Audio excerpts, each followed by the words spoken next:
मनोज जरांगे पाटील आणि संभाजी ब्रिगेडच्या अध्यक्षांची फक्त या विधानसभेच्या निवडणुकीच्या निमित्तानं भेट झाली, चर्चा झाली. महाराष्ट्रामध्ये चर्चेला उधाण आलं. मनोज जरांगेंना दररोज शेकडो हजारो कार्यकर्ते भेटतात. 1-2 डझन नेते दररोज भेटतच असतील. मग सत्ताधारी, विरोधक किंवा आजी माजी असेही काही लोकप्रतिनिधी भेटतातच.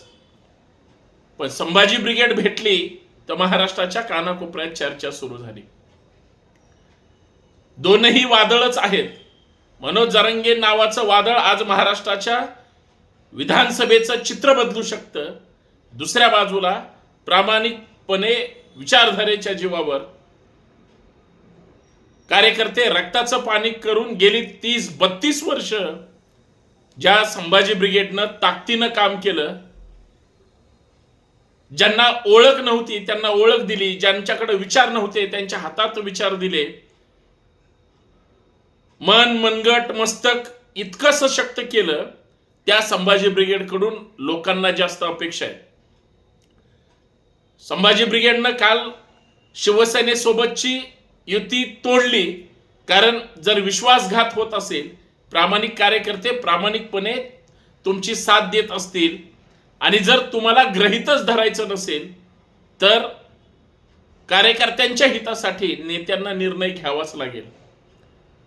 बरेच जण सोशल मीडियावर किंवा माझ्या प्रत्येक फेसबुक असेल, यूट्यूब असेल, इंस्टाग्राम असेल, सगळीकडे पॉझिटिव्ह निगेटिव्ह कमेंट टाकून बरेच जण सल्ला देत आहेत किंवा बरेच जण टीका करतायत. माझं तेवढं एकच सांगणं आहे, तुमची टीका ह्या आमचा सन्मानच आहे, काहीच अडचण नाही. पण तुम्ही कधी एखादं रोपटं लावलं आणि लगेच त्याला फळ आलं अशी जर तुमची अपेक्षा असेल तर तो तुमचा बालिशपणा असावा. सल्ला जरूर द्या. ज्यावेळेस उद्धव ठाकरे यांची शिवसेना फोडली गेली होती, फुटली होती, आमदार पळून गेले होते, त्यावेळेस कुणी त्यांना म्हणलं का की तुम्ही लगेच निवडणूक लढा आणि लगेच तुम्हाला यश येईल? एकट्याला होती का कुणाच्यात हिम्मत बोलण्याची? शरद पवारांची राष्ट्रवादी फोडली अजितदादांनी, त्यावेळेस असं कुणी म्हणलं का की पवार साहेब आता तुम्ही लगेच निवडणुकीला उभे राहा आणि लगेच तुम्हाला सगळं शक्य? कुणाला इंडिव्हिज्युअल नाही, ते तर प्रस्थापित नेते आणि पक्ष आहेत. काँग्रेस जिथं एक खासदार होता महाराष्ट्रात, काँग्रेसची अवस्था अत्यंत वाईट होती. ते जर 15च्या पुढे 18 पर्यंत खासदार जर महाराष्ट्रात त्यांचे निवडून येऊ शकतात, जिथं ज्यांचं राष्ट्रीय पक्ष असून बेभरवशाचं आयुष्य होतं, राष्ट्रीय पक्षाची अवस्था अत्यंत वाईट करून टाकली होती महाराष्ट्रात, देशात तर झालेलीच आहे. तुम्ही त्यांच्याकडून अपेक्षा नाही करणार आणि तुम्ही संभाजी ब्रिगेडकडून लगेच आमदार निवडून येतील, सत्तेमध्ये जायचं, तुम्हाला अपेक्षा असेल लगेच परिवर्तन घडवा. अरे, लोकांनी अगोदर स्वीकारणं गरजेचं आहे, विश्वास देणं गरजेचं आहे. आमच्या कार्यकर्त्यांच्या प्रामाणिक कष्टाला बळ देणं गरजेचं आहे. एक जरांगे पाटील आज नेते आहेत, एकच आहेत का मराठा समाजाचे नेते? आजपर्यंत किती लोकांनी संघर्ष केला? सगळे लोक त्या नेत्याच्या पाठीशी हजारो, लाखो, करोडो संख्येनं उभे राहिले का? नाही. आत्ता का राहिले? प्रामाणिकपणा. साहेब, दिवस प्रामाणिकपणाचेच येतात. मूळ मुद्द्यावर येतो. ज्यावेळेस कालच 12 वाजता ज्यावेळेस युती तुटल्याची घोषणा केली आणि बरोबर 4-5 तासामध्ये संभाजी ब्रिगेडचे अध्यक्ष ज्यावेळेस मनोज जरांगेंना भेटले, मनोज आखरे साहेब, म्हणजे आखरे साहेब भेटल्यानंतर आणि बातम्या आल्यानंतर जी काही चर्चा सुरू झाली, आजची गुड मॉर्निंग त्यांच्या भेटीनं सुरू झाली. महाराष्ट्रात आता चर्चा सुरू आहे. बरेच जणांच्या मी कमेंट वाचल्या आणि त्यांच्या कमेंटचा सन्मान म्हणून मी आपल्या समोर बोलायला आलो की एक तर तुम्ही मनोज जरांगे पाटलांशी कालच सगळे सांगत होते भेटा, आणि जर तुम्ही हे सगळे एकत्र आले, अरे एकत्र आहेतच ना. ब्रिगेडच्याच सगळ्या कार्यकर्त्यांनी आजपर्यंत प्रत्येक लढा पुढे घेऊन आलेत. त्यांच्या आसपास असतील किंवा त्यांच्या सोबत असतील किंवा पहिल्या दिवसापासून जे मनोज जरांगे पाटील आज भूमिका सांगतायत ओबीसीच्या आरक्षणाची, ते मराठा सेवा संघ, मान्य पुरुषोत्तम खेडेकर साहेब, संभाजी ब्रिगेड, मनोज आखरे साहेब आणि मग सगळी संभाजी ब्रिगेडची महाराष्ट्रातील शेकडो वक्त्यांची टीम तेच सांगते ना. सगळ्यांनी ऐकलं, स्वीकारलं नाही, समजून घेतलं नाही. आज जरांगे साहेबांनी सांगितलं म्हणून सगळ्यांना पटतंय. चमत्कार हाच असतो, कधीही दुसऱ्यांनी सल्ले द्यायचे असतात किंवा मागणी करायची असते. पण मला आशेची गोष्ट ही वाटते, आज विधानसभेचं बिगुल वाजलेलं आहे आणि प्रस्थापितांना जर खरंच कात्रजचा घाट दाखवायचा असेल, छत्रपती शिवरायांच्या विचाराने जर खरंच सगळे प्रामाणिकपणे लढत असतील आणि लढणार असतील, तर महाराष्ट्रात परिवर्तन झाल्याशिवाय राहणार नाही. ते करायचं असेल तर सगळ्या प्रामाणिक लोकांनी, 18 पगड जातीतल्या 12 बलुतेदारातल्या मराठा बहुजन समाजाने आज प्रस्थापितांना बाजूला सरकून सगळे आपले अभिनिवेश बाजूला ठेवून एकत्र येणं गरजेचं आहे. आणि मला विश्वास आहे संभाजी ब्रिगेडच्या नेत्यांकडून आणि संभाजी ब्रिगेडकडून महाराष्ट्राला प्रचंड अपेक्षा आहे.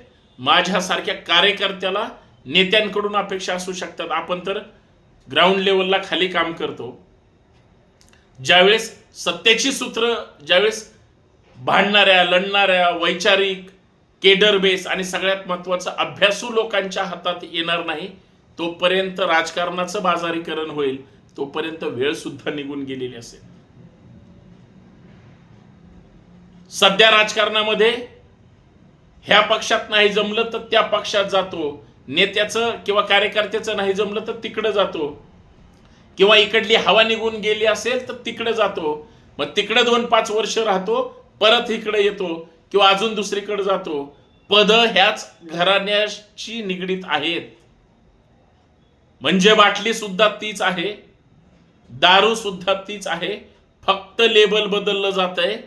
हा जो राजकीय संकुचितपणा आहे तो अख्खा पुसून टाकायचा आहे. संभाजी ब्रिगेडला हे सगळं चित्र बदलायचं आहे. वेळ लागेल, विश्वास ठेवा, सोबत राहा, पाठीशी राहा. नाही राहिले तर कमीत कमी विश्वास ठेवा आणि विश्वास ठेवून बघा. उद्याचा दिवस, आम्ही आजपर्यंत खरा इतिहास सांगत होतो, मान्य कोणी करत नव्हतं, पण लढतच होतो ना. आज ज्यावेळेस सगळं खरं पटायला लागलं त्यावेळेस शिवद्रोह्यांनी सुद्धा खोटं सांगायचं बंद केलं. अजून त्यांनी बंद केलेलं नाही, आपल्याला बंद करावं लागेल. म्हणून परिवर्तनाची नांदी सामान्य कार्यकर्त्यांपासून सुरू आहे. महाराष्ट्राच्या कानाकोपऱ्यात आता हे सगळं वादळ भयानक पद्धतीनं चाललंय. एवढीच अपेक्षा आहे, सगळ्यांनी एक होणं गरजेचं आहे. कोणी विश्वासात घेईल किंवा घेणार नाही, कोणी सोबत येईल किंवा येणार नाही, कुणाची वाट बघत बसण्यामध्ये वेळ घालवता येणार नाही. एक एक क्षण महत्वाचा आहे. जसे एक एक दिवस जातोय, आठवडा, महिना, वर्ष, तसंच प्रत्येकाचं वय सुद्धा कमी होत चाललंय. आता परिवर्तनाच्या दिशेने वाटचाल करणं गरजेचं आहे. आणि ती जर आज नाही केली, आज आपण एकत्र नाही आलो तर परत काहीच होणार नाही. अपेक्षा नेत्यांकडून आहेत. नेते त्यांच्या पद्धतीनं प्रामाणिकपणे पायाला भिंगरी लावून 15-15 दिवस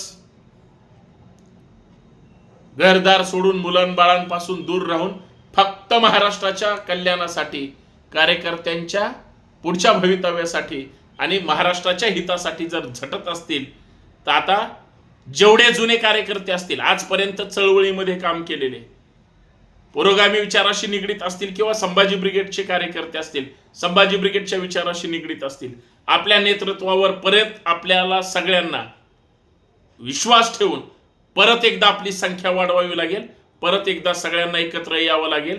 आणि सगळे एकत्र आलो आणि जर ताकदीची वज्रमुठ सगळ्या जाती धर्माच्या लोकांना एकत्र करून जर बांधली तर भले भले घाबरतील. ती घाबरवण्याची वेळ आली. अन्यथा आपली जर वेगळी शक्ल झाली, आपण जर वेगळे विभागले गेलो, आपली ताकद ही अपुरी पडेल. आणि तुम्हाला मात्र इतके प्रश्न पडतील, ह्यानेच सगळं परिवर्तन करायचं आणि तुम्ही काय करायचं, फक्त लांबून आमचा तमाशा बघायचा, असं नाही चालणार.